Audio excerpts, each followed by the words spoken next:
Hi friends, ಎಲ್ಲರಿಗೂ ನಮಸ್ಕಾರ. ಇವತ್ತಿನ ವಿಡಿಯೋದಲ್ಲಿ ನೆಲ್ಲಿಕಾಯಿ ಚಟ್ನಿ ಅಥವಾ ನೆಲ್ಲಿಕಾಯಿ ತೊಕ್ಕು ಹೇಗೆ ಮಾಡೋದು ಅಂತ ನೋಡೋಣ ಬನ್ನಿ. ನೆಲ್ಲಿಕಾಯಿನ ಚೆನ್ನಾಗಿ ತೊಳ್ಕೊಂಡು ನೀಟಾಗಿ ಒರೆಸ್ಕೊಂಡು ಈ ಥರ ಕಟ್ ಮಾಡಿ ಇಟ್ಕೊಂಡಿದ್ದೀನಿ. ನಂತರ ಇದಕ್ಕೆ ಬೆಳ್ಳುಳ್ಳಿ ಸುಳಿದಿಟ್ಕೋಬೇಕು. ಹಾಗೆ 1 ಟೇಬಲ್ ಸ್ಪೂನು ಜೀರಿಗೆ ತೊಗೋಬೇಕು. 1 ನಿಂಬೆಹಣ್ಣು ಕಟ್ ಮಾಡಿ ಇಟ್ಕೊಂಡಿದ್ದೀನಿ. 2 ಟೇಬಲ್ ಸ್ಪೂನ್ ಉಪ್ಪು, ರುಚಿಗೆ ತಕ್ಕಷ್ಟು ಖಾರ ತೊಗೋಬೇಕು. ನಂತರ ಒಂದು ಮಿಕ್ಸಿ ಜಾರ್ ತಗೊಂಡು ಕಟ್ ಮಾಡಿರ್ತಕ್ಕಂಥ ನೆಲ್ಲಿಕಾಯಿ ಪೀಸ್ನೆಲ್ಲ ಹಾಕ್ಕೋಬೇಕು. ಹಾಕ್ಕೊಂಡು ಇದನ್ನು ಮೊದಲು ಗ್ರೈಂಡ್ ಮಾಡ್ಕೋಬೇಕು. ನಂತರ ತೆಗೆದು ನೋಡಬೇಕು. ನೋಡಿ, ಈ ಥರ ಗ್ರೈಂಡ್ ಮಾಡ್ಕೊಂಡಿದ್ದೀನಿ. ಇದರಲ್ಲಿ ಸುಳಿದಿರ್ತಕ್ಕಂಥ ಬೆಳ್ಳುಳ್ಳಿ, ಹಾಗೆ 1 ಟೇಬಲ್ ಸ್ಪೂನ್ ಜೀರಿಗೆ ಮತ್ತು 2 ಟೇಬಲ್ ಸ್ಪೂನು ಉಪ್ಪು ಹಾಕ್ಕೊಂಡಿದ್ದೀನಿ. ಹಾಗೆ ಖಾರ ರುಚಿಗೆ ತಕ್ಕಷ್ಟು ಹಾಕ್ಕೋಬೇಕು. ನಂತರ ಇದನ್ನು ಗ್ರೈಂಡ್ ಮಾಡ್ಕೋಬೇಕು.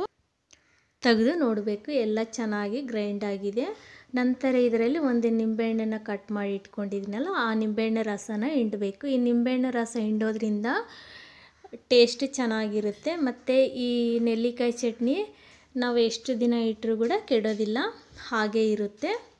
ಚೆನ್ನಾಗಿ ಕಲಿಸ್ಕೊಂಡು ಮತ್ತೊಂದು ಸರಿ ಗ್ರೈಂಡ್ ಮಾಡ್ಕೋಬೇಕು. ನೋಡಿ, ಎಲ್ಲ ಮಿಕ್ಸ್ ಆಗಿರುತ್ತೆ. ಈಗ ಈ ಥರ ಗ್ರೈಂಡ್ ಮಾಡಿ ಇಟ್ಕೊಂಡಿದ್ದೀನಿ ಚಟ್ನಿ. ನಂತರ ಇದಕ್ಕೆ ಒಗ್ಗರಣೆ ರೆಡಿ ಮಾಡ್ಕೋಬೇಕಾಗುತ್ತೆ.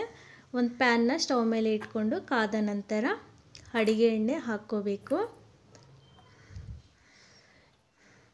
ಎಣ್ಣೆ ಕಾದ ನಂತರ ಇದರಲ್ಲಿ ನಾವು ಒಗ್ಗರಣೆಗೆ ಅಂತ ಸಾಸಿವೆ, ಜೀರಿಗೆ, ಹಾಗೆ ಕರಿಬೇವು ಮತ್ತು ಒಣಮೆಣಸಿನ್ಕಾಯಿನ ಹಾಕ್ಕೋಬೇಕು. ಈ ಥರ ಕಲಿಸ್ಬೇಕು. ಫ್ರೆಂಡ್ಸ್, ನೀವು ಸಬ್ಸ್ಕ್ರೈಬ್ ಮಾಡಿಕೊಳ್ಳೋದು ಹಾಗೆ ನನ್ನ ಚಾನಲ್ನ ನೋಡ್ತಾ ಇದ್ದರೆ ಈಗಲೇ ಸಬ್ಸ್ಕ್ರೈಬ್ ಮಾಡಿಕೊಳ್ಳಿ. ನಾನು ಅಪ್ಲೋಡ್ ಮಾಡುವ ಹೊಸ ವಿಡಿಯೋಗಳೆಲ್ಲ ನಿಮಗೆ ನೋಟಿಫಿಕೇಷನ್ ಮೂಲಕ ಬರುತ್ತೆ. ಈಗ ಗ್ರೈಂಡ್ ಮಾಡಿರ್ತಕ್ಕಂಥ ನೆಲ್ಲಿಕಾಯಿ ಪೇಸ್ಟ್ನ ಹಾಕ್ಕೋಬೇಕು.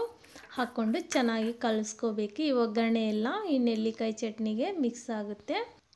ನೆಲ್ಲಿಕಾಯಿ ಚಟ್ನಿ ಅಥವಾ ನೆಲ್ಲಿಕಾಯಿ ತೊಕ್ಕು ರೆಡಿಯಾಗಿದೆ. ಈ ನೆಲ್ಲಿಕಾಯಿ ಚಟ್ನಿಯಲ್ಲಿ ಸಿ ವಿಟಮಿನ್ ಜಾಸ್ತಿ ಪ್ರಮಾಣದಲ್ಲಿ ಇರುತ್ತೆ ಮತ್ತು ಆರೋಗ್ಯಕ್ಕೆ ಕೂಡ ತುಂಬ ಒಳ್ಳೆಯದು. ನೋಡಿದ್ರಲ್ಲ ಫ್ರೆಂಡ್ಸ್, ನೆಲ್ಲಿಕಾಯಿ ಚಟ್ನಿ ಹೇಗೆ ಮಾಡೋದು ಅಂತ. ನಿಮಗೆ ಈ ವಿಡಿಯೋ ಇಷ್ಟ ಆಗಿದ್ದರೆ ಒಂದು ಲೈಕ್ ಮಾಡಿ, ಶೇರ್ ಮಾಡಿ, ಹಾಗೆ ಸಬ್ಸ್ಕ್ರೈಬ್ ಮಾಡೋದು ಮಾತ್ರ ಮರಿಬೇಡಿ. ನೆಕ್ಸ್ಟ್ ವಿಡಿಯೋದಲ್ಲಿ ಹೊಸ ಅಡುಗೆಯೊಂದಿಗೆ ಮತ್ತೆ ಭೇಟಿಯಾಗೋಣ. Bye friends.